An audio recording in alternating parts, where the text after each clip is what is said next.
मित्रों नमस्कार। रसायन विज्ञान के इस भाग में हम चर्चा कर रहे हैं मूलर परमाणु द्रव्यमान, मूलर आणविक द्रव्यमान, मूलर फॉर्मूला द्रव्यमान, द्रव्यमान प्रतिशत, मूलानुपाती सूत्र और अणु सूत्र की। आइए प्रारंभ करते हैं मूलर परमाणु द्रव्यमान से। आप पिछले भाग में एवोगैड्रो संख्या पढ़ चुके हैं, मूल भी जान चुके हैं। तो मूलर परमाणु द्रव्यमान एक मूल परमाणुओं का ग्राम में द्रव्यमान कहलाता है।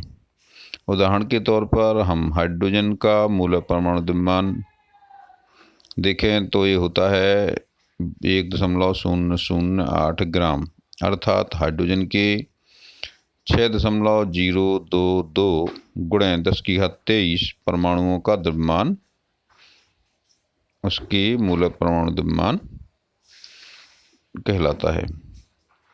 इसे हम ग्राम परमाणु भी कहते हैं। मूलर परमाणु द्रव्यमान हम किसी भी परमाणु के परमाणु द्रव्यमान को ग्राम में व्यक्त करके बता सकते हैं। जैसे हाइड्रोजन का परमाणु द्रव्यमान है 1.008 यूनिट, तो इसको हम 1.008 ग्राम लिखेंगे तो ये हो जाएगा हाइड्रोजन का ग्राम परमाणु। इसी तरह बात करते हैं हम मूलर आणविक द्रव्यमान की। एक मोल अणुओं का ग्राम में द्रव्यमान मूलर आणविक द्रव्यमान कहलाता है। उदाहरण के तौर पर हम कार्बन डाइऑक्साइड को ले लें। कार्बन डाइऑक्साइड का जो अणु द्रव्यमान होता है वो होता है आपका 44, क्योंकि कार्बन के 12 और ऑक्सीजन के 16 दूनी 32, 32 और 12 44। तो कार्बन डाइऑक्साइड के 6.022 गुणा 10⁻23 अणुओं का द्रव्यमान होता है 44 ग्राम। तो हम एक भी बोल सकते हैं कि कार्बन डाइऑक्साइड के 1 ग्राम अणु का द्रव्यमान होता है 44 ग्राम। इसको हम मूलर आणविक द्रव्यमान या ग्राम अणु कहते हैं। अब बात करें मूलर फॉर्मूला द्रव्यमान यानी ग्राम सूत्र द्रव्यमान की। तो किसी ठोस के एक मूल के सूत्र द्रव्यमान को ग्राम में व्यक्त करते हैं तो ये आपका मूलर फॉर्मूला द्रव्यमान या ग्राम सूत्र द्रव्यमान हो जाता है। उदाहरण के लिए हम सोडियम क्लोराइड, चूँकि सोडियम क्लोराइड का जो क्रिस्टल होता है उसमें सोडियम आयन और क्लोरीन आयन फंसे रहते हैं, उसमें कोई अणु का अस्तित्व नहीं रहता, यानी NaCl अणु के फॉर्म में नहीं रहता। एक सोडियम आयन 6 क्लोराइड आयन से घिरा रहता है और उसी तरह से एक क्लोराइड आयन 6 सोडियम आयनों से घिरा रहता है। इस तरह से ऐसे जो यौगिक हैं जिनमें ठोस अवस्था में आणविक उनके अणुओं का अस्तित्व नहीं रहता, इनके लिए हम ग्राम सूत्र द्रव्यमान या मूलर फॉर्मूला द्रव्यमान कैलकुलेट करते हैं। तो यह सोडियम क्लोराइड का जो मूलर सूत्र द्रव्यमान है वो कितना निकलेगा? सोडियम का 23 धन क्लोरीन का 35.5 और टोटल हो जाएगा 58.5 ग्राम। ये सोडियम क्लोराइड की 6.022 गुणा 10⁻23 सूत्र इकाइयों का द्रव्यमान होगा। अब हम बात करते हैं प्रतिशत संगठन की। किसी यौगिक या किसी नमूने में तत्वों की प्रतिशत मात्रा को ही हम उसका प्रतिशत संगठन कहते हैं। कोई नमूना हमने लिया, उसमें अलग अलग तत्वों की मात्राएं निकाली और उसका प्रतिशत मात्रा निकाल दी, तो ये हो गया प्रतिशत संगठन। इसके लिए फॉर्मूला ये रहेगा, किसी तत्व का द्रव्यमान प्रतिशत बराबर यौगिक में उस तत्व का द्रव्यमान बटे यौगिक का अणु द्रव्यमान या मूलर द्रव्यमान गुणे 100। उदाहरण के लिए हम जल में हाइड्रोजन का द्रव्यमान प्रतिशत लें। कैसे लेंगे? हाइड्रोजन का अणु द्रव्यमान कितना है? 18.02 मानते हैं। सामान्यतः गणना की सरलता के लिए सीधे सीधे 18 भी रख देते हैं। और जल में हाइड्रोजन का द्रव्यमान निकालने के लिए हमें हाइड्रोजन का द्रव्यमान परमाणु द्रव्यमान भी चाहिए, तो ये हम 1.008 लेते हैं, या बहुत गणना की सरलता के लिए आप इसको 1 भी रख सकते हैं। ये 2 गुणे 1.008 बटे 18.2 गुणे 100, इसका मान लगभग इतना आ जाएगा 11.18। ये आपका हाइड्रोजन का प्रतिशत द्रव्यमान हो गया। इसी तरह ऑक्सीजन का निकालेंगे तो हम ऑक्सीजन का जो ऑक्सीजन के एक परमाणु है चूँकि जल में, तो 1 × 16/100/18.2 रखेंगे, तो इसकी वैल्यू आएगी 88.79। ये आ गया ऑक्सीजन का प्रतिशत द्रव्यमान। अब हम यहाँ कुछ टर्म्स देख रहे हैं। इसमें देखिए, एक मोल, कोई आपसे पूछे कि एक मोल होता क्या है, तो आप सीधे सीधे कहेंगे कि एक मोल वैसी संख्या है जैसे 1 दर्जन में 12 होते हैं। वैसे ही एक मोल का मतलब होता है 6.022 × 10⁻23 की संख्या। अब आपसे कोई कहे कि एक मोल परमाणु क्या होते हैं, तो आप बताएंगे कि 6.022 × 10⁻23 संख्या में जो परमाणु होते हैं इनकी गिनती इतनी होती है, 6.022 × 10⁻23, यानी एवोगैड्रो संख्या के बराबर परमाणु की संख्या को हम 1 ग्राम परमाणु कहते हैं। इन किसी भी परमाणु के लिए इसका 1 ग्राम परमाणु का द्रव्यमान उसके परमाणु भार को ग्राम में व्यक्त करके दिखा सकते हैं। अब एक मोल अणु की बात कोई करे तो आप उसको बताएं सीधे कि एवोगैड्रो संख्या के बराबर अणुओं को हम 1 ग्राम अणु कहते हैं। इनका द्रव्यमान भी उसके अणु द्रव्यमान के बराबर ग्राम में व्यक्त करके बता सकते हैं। इस तरह आप आयन के लिए भी बता सकते हैं कि 6.022 × 10⁻23 संख्या में आयनों को हम 1 ग्राम आयन कहते हैं। इनका द्रव्यमान भी आयन के द्रव्यमान को ग्राम में व्यक्त करके दिखाया जा सकता है। अब बात करें गैस की, तो एनटीपी पर यानी एसटीपी लें आप। एनटीपी की जगह पे क्या लें, STP, standard temperature and pressure.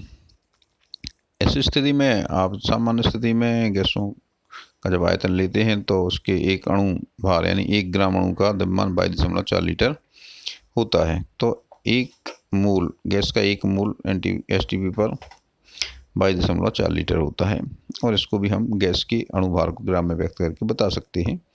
जैसे ऑक्सीजन का लें अपन, तो ऑक्सीजन अणु है, उसका द्रव्यमान होता है 32, तो यदि हम 32 ग्राम ऑक्सीजन लें तो उसका आयतन होगा 22.4 लीटर, यानी ये होगा 1 मोल।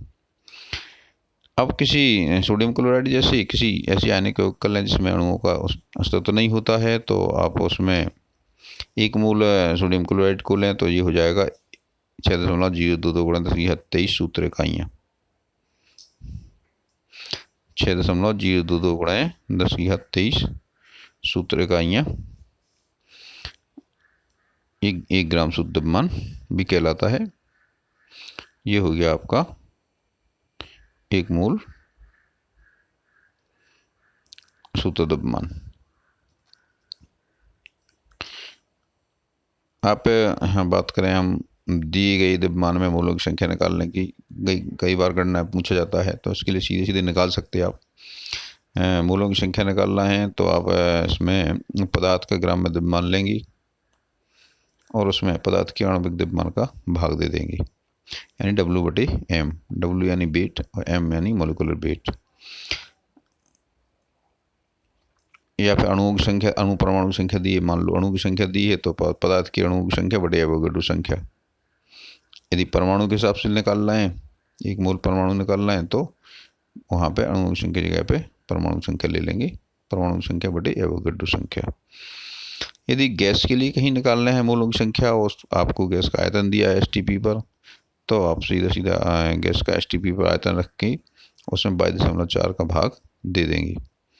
गैस का आयतन लीटर में ही लेना है आपको, तब 22.4 में भाग देने पे आपको मोलों की संख्या प्राप्त हो जाएगी। और उदाहरण ले लें आप, यहाँ देखिए, यहाँ एग्जाम्पल दिया है कि सोडियम के 1 परमाणु का द्रव्यमान कितना है।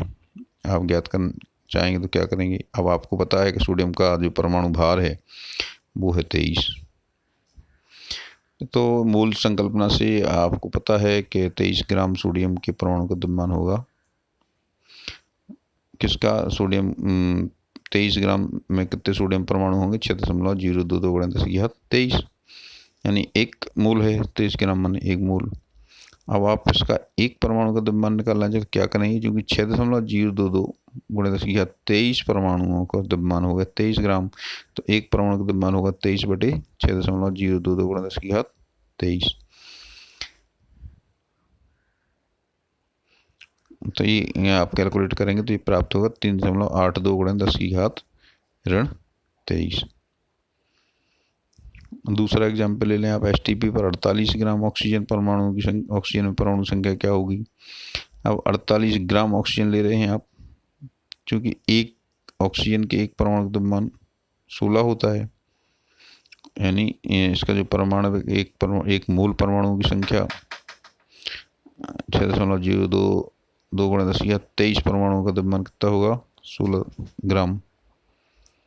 अब चूंकि हमारे यहाँ 48 ग्राम है तो कितने मूल हो जाएंगे, इसमें मूलों की संख्या आप निकालेंगे तो ये आ जाएगी 48/16। तो आपकी इसमें मूलों की संख्या हो गई 48/16 यानी 3, और 3 में गुणा कर देंगे एवोगैड्रो संख्या का, तो 3 गुणे 6.022 गुणे 10 की घात 23, इसको गुणा करेंगे तो ये आ जाएगा 1.866 गुणे 10 की घात 24, जो है 48 ग्राम ऑक्सीजन में परमाणु की संख्या आ गई। इस तरह से हम और कैलकुलेशन कर सकते हैं, बहुत आसान है। अब बात करें हम मूलानुपाती सूत्र, आणविक सूत्र की। देखिए, जैसा कि ये शब्द से ही प्रदर्शित हो रहा है कि मूलानुपाती सूत्र यानी किसी यौगिक में उपस्थित विभिन्न परमाणुओं की सरलतम संख्या अनुपात को ही हम मूलानुपात यानी मूलानुपाती सूत्र, यानी किसी यौगिक में उपस्थित विभिन्न परमाणुओं की सरलतम संख्या अनुपात को, यानी उसके मूलानुपात को प्रदर्शित करने वाले सूत्र को हम मूलानुपाती सूत्र कहते हैं। और अणु के लिए लें तो किसी अणु में उपस्थित वास्तविक विभिन्न परमाणुओं की वास्तविक संख्या को व्यक्त करने वाले सूत्र को हम आणविक सूत्र कहते हैं। उदाहरण के तौर पे हम यहाँ ले रहे हैं ग्लूकोज का अणु सूत्र है C6H12O6, जबकि इसका मूलानुपाती सूत्र होता है CH2O। यहाँ देखिए C6H12O6 ये वास्तविक संख्या है परमाणुओं की, ये उनका मूल अनुपात है। यहाँ आप देखें तो इसकी जो सफिक्स में जो संख्याएं लिखी हैं, इनका हम अगर HCF ले लें, HCF से सब में भाग दे दें तो ये संख्या निकल आती है। यानी यहाँ पे 6 और 12 का HCF लेंगे तो 6 आएगा, और 6 का हम भाग देंगे सब में तो 6/6 बराबर 1, 12/6 बराबर 2 और 6/6 बराबर 1। इस तरह से ये अणु सूत्र से हम मूलानुपाती सूत्र निकाल सकते हैं। वास्तव में ये प्रोसेस उल्टी होती है, प्रतिशत मात्रा से पहले मूलानुपाती सूत्र निकालते हैं, इसके बाद फिर अणु सूत्र ज्ञात करते हैं। दूसरा एग्जाम्पल ले लें, डाई एथिल ईथर है, इसका अणु सूत्र भी C4H10O है, मूलानुपाती सूत्र भी C4H10O है, क्योंकि इनमें HCF निकलता है 1, यानी इसका जो महत्तम समापवर्तक है तो ये महत्तम समापवर्तक 1 निकलता है, 1 का भाग देंगे तो मूलानुपात सूत्र और अणुसूत्र दोनों इसके एक जैसे रहेंगे। अब हम वो प्रोसेस देखते हैं जिस प्रोसेस से हम इनकी को गणना करते हैं। ये प्रोसेस 4 चरण की मानते हैं अपन। हम एक उदाहरण लेके इसको समझेंगे। देखिए, पहले आप को दिया रहेगा कि किसी यौगिक में किसी विभिन्न तत्वों की प्रतिशत मात्रा क्या क्या है। जैसे उदाहरण लिया अपन ने, यहाँ एक यौगिक में हाइड्रोजन की प्रतिशत मात्रा है 4.07%, कार्बन है 24.27% और क्लोरीन है 71.65%। और इसका अणु द्रव्यमान भी आपको मूल द्रव्यमान दिया है 98.96 ग्राम। अब हमें इस आंकड़े के दिए गए आंकड़ों की सहायता से हमें इसका मूलानुपाती सूत्र और अणुसूत्र ज्ञात करना है। आप इसमें 4 चरण हैं। देखिए, पहले चरण में आप को द्रव्यमान प्रतिशत को हमें ग्राम में बदलना है। तो ये द्रव्यमान प्रतिशत जो है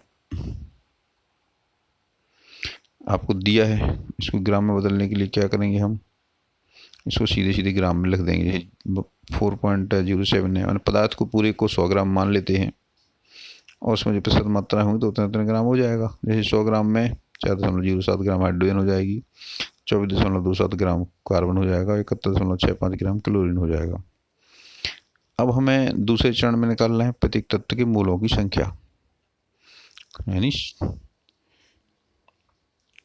तो मूलों की संख्या निकालने के लिए क्या करना है, परमाणु या जो उसका प्रतिशत मात्रा दी है उसके जो ग्राम में द्रव्यमान निकाल लिया हमने, उसमें हमें उसकी परमाणु भार का भाग देना है। तो ग्राम में द्रव्यमान है हाइड्रोजन का 4.07 और इसका परमाणु द्रव्यमान हो गए 1.008, इसका भाग देंगे तो ये हो जाएगा 4.04। सीधे सीधे इसको इस फॉर्मूला भी लिख सकते हैं आप, पदार्थ का द्रव्यमान बटी उसका आणविक द्रव्यमान। यहाँ परमाणु ले रहे हैं तो परमाणविक द्रव्यमान हो जाएगा। आप यहाँ कार्बन के मूलों की संख्या निकालना चाहें तो कार्बन की मात्रा होगी 24.21 ग्राम बटे उसका परमाणु द्रव्यमान हो गया 12.01, तो ये हो जाएगा 2.21। इसे क्लोरीन में निकालें तो 71.65 ग्राम बटे 35.453 ये आ जाएगा, तो ये भी 2.021 आ जाएगा। तो इस तरह से हम 3 चरण में हमने इनकी मूलों की संख्या निकाल ली। अब आप अगले चरण में देखिए, इनकी अपेक्षित संख्या निकालना है। मूलों की अपेक्षित संख्या निकालने के हमें सबसे छोटी संख्या देखना पड़ती है, तो यहाँ पर सबसे छोटी संख्या है 2.021, तो 2.021 का इसमें भी भाग देंगे अपन, तो 2 आ जाएगा, इसमें 1 आ जाएगा, इसमें भी 1 आ जाएगा। अब चौथे चरण में हम संकेत लिख करके संख्या सहित सूत्र में दर्शा देते हैं। आपने यहाँ 2 लिखा, किसका है 2, हाइड्रोजन का, ये किसका है, 1 कार्बन का है और 1 क्लोरीन का है। अब यहाँ कुछ क्रम लेता है, याद रखना है अपन को, क्रम लेता है, जो धन वाले होते हैं वो पहले रहते हैं। यहाँ पर चूँकि कार्बन की संयोजकता ज़्यादा है तो कार्बन पहले लिखा जाएगा, हाइड्रोजन पर क्लोरीन। तो आपने यहाँ वैसे भी लिख सकते हैं, समान सूत्र में क्रम को बहुत ज़्यादा आवश्यक नहीं है, फिर भी अपन क्रम से ही लिखते हैं। तो कार्बन के 1 परमाणु हैं, यानी अपेक्षित संख्या इसकी 1 हो गई, तो कार्बन के लिए 1 लिखा अपन ने, हाइड्रोजन की 2 हैं तो उसके लिए H2 लिखा, और क्लोरीन का 1 है तो उसको Cl लिखा। 1 को अपन दर्शाते नहीं हैं, 1 के अलावा जो संख्याएँ आती हैं उनको हम यहाँ सफिक्स रूप में लिख देते हैं। सफिक्स मतलब ये अपन अक्षर लिखेंगे उसके नीचे की तरफ उस अक्षर की तुलना में एक छोटा सा अंक लिखते हैं।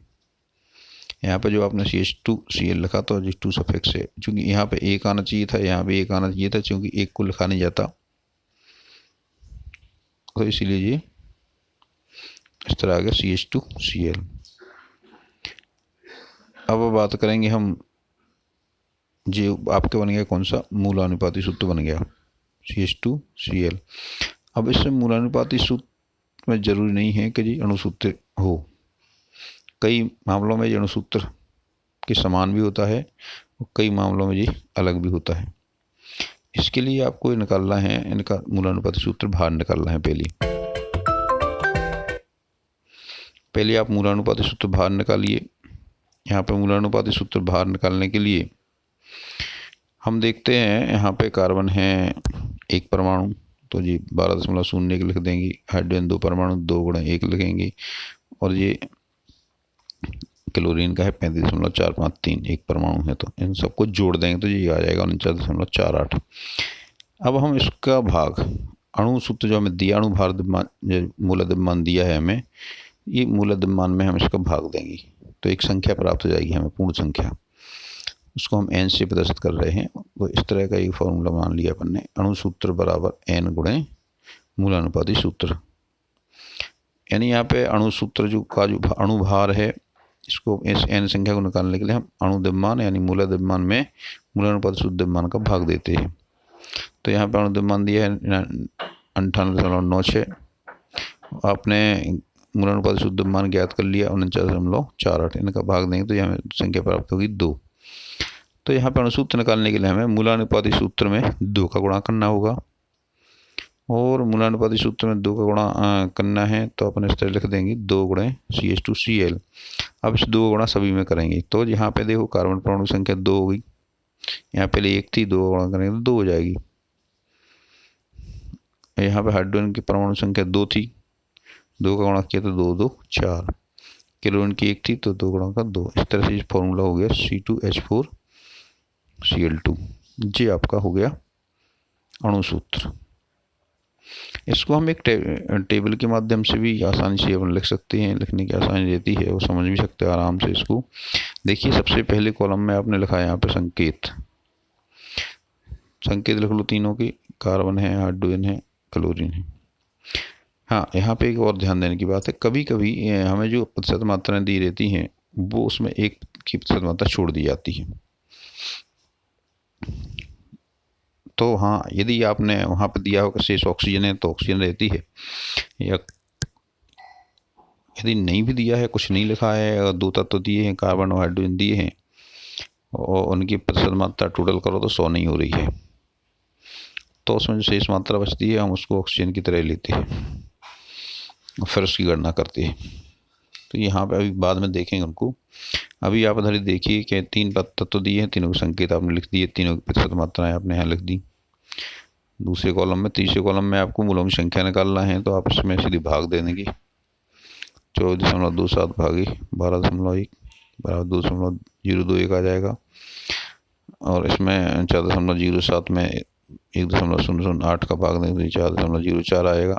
इस तरह इसमें भी 71.65 है, 35.453 का भाग दिया तो ये 2.021 आ गया। अब आपको सरल अनुपात अपेक्षित संख्या निकालना है, जिसमें जो सबसे छोटी संख्या है उसका सभी संख्या में भाग देंगे, तीनों में भाग देंगे तो ये मान 1 आ जाएगा, ये 2 आ जाएगा और ये 1 आ जाएगा। अब आपको प्रतिशत मात्राएं निकालाई, माने आपको इसकी अपेक्षित संख्याएं निकालाई तो मूल अनुपात सूत्र सीधा लिख देंगे C1H2Cl1, और ये जो C1H2Cl1 आ जाएगा, और चूंकि एक एक तो लिखना नहीं पड़ता इसीलिए हम यहाँ पे 1 को हटा देते हैं, केवल CH2Cl हो जाएगा। इस तरह से आप इनके अणु सूत्र निकाल सकते हैं।